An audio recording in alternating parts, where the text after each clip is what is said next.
ang nawala ang ating PhilHealth funds natin lahat was about 8.9 billion 89 billion.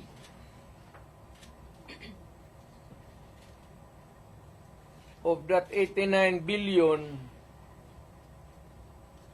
27 na lang ang nawala. 27 na lang ang natira.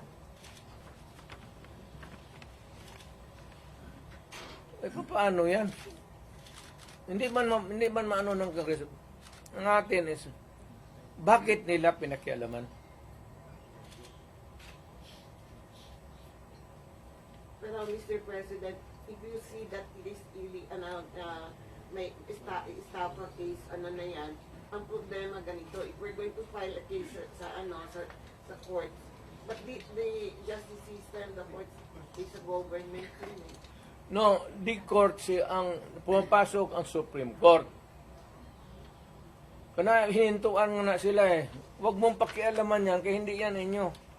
Ako, fiscal ako, ang alam mong minalbers nila yung pera Ang naiwan kasi 29 billion lang. Out of the 89, 29 na lang. Saan ang pera namin? Sabi daw, binalik Mayor. Ano, ibalik mo, wala mang pera. Maghiram nga ng pera Ang gobyerno na ito, walang project. Wala kang nakikita ng project. Maintenance na lang. Kasi ayuda, akap, ayuda.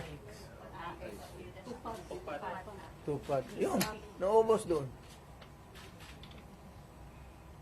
Naubos ni Romualdez kasi Romualdez, congressman lang, pero left and right ang pamigay niya. May tag 5,000 kayo ngayon. Kita ko sa TV kagabi. Pera natin. Sus Mario Joseph Ginoo Romualdez, oy.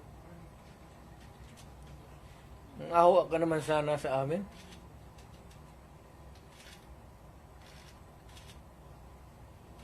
Yung 89. Ang Maharlika Fund, ang target nila ang 250 billion. Kinuna nila ang GSIS ng 62.5 billion. Yan, pera rin ng mga taga-gobyerno yang empleyado.